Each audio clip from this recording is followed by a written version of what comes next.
Whoever knew that the #1 public university would have the most expensive boarding fees? This year, U.S. News & World Report ranked UC Berkeley as second on the list of 10 most expensive room and board fees in the nation. I find that the freshmen are manipulated almost by the living costs because we don't have anywhere else to go. We don't have people we know that we can get cheaper apartments from, and everyone wants the freshman dorm experience. It's a bit aggravating actually and frustrating.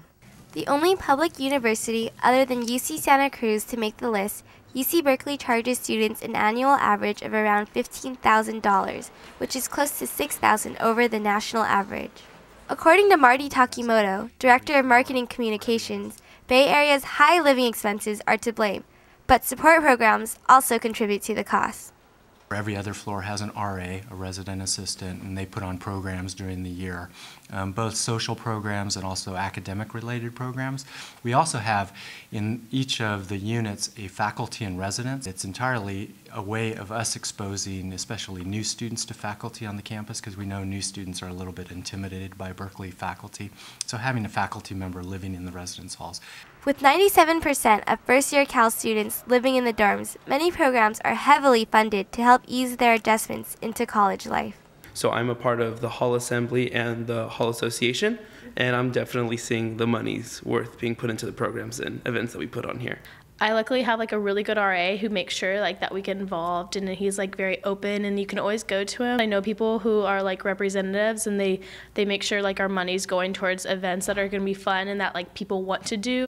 Yet some students believe that the programs are not worth the high cost of living in the residential dorms. And I was living in a triple dorm with a bunk bed, and I had to share closet space, and it was actually, I thought it was ridiculous for how much we were spending, and I know we got food, but I ran out of points. They didn't supply you with enough meal points to go a whole year with eating like a normal person. So I thought it was a ripoff. With such a high increase in transportation and energy rates, cost of living in the Bay Area has increased by nearly 20%. To make up for this, the university has taken measures to cut back in their budget. We have to account for those kind of rising costs by cutting things that we have control over. We bought fewer pens and pencils, and we bought fewer supplies. Yet these measures were not enough to prevent a 2% hike in the boarding fees this year and an expected 4 to 5% increase in the coming years. We would have to keep probably raising room and board rates just to keep up with current cost of living increases. As a result, room and board fees are likely to rise in the coming years, making residential housing costs an important factor in students' college decisions. For all of us, I think how much the room and board is takes a huge part in it. So I think if I could go back, I might change my decision.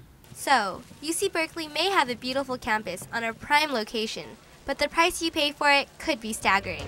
For CalTV, I'm Jaylee Chow.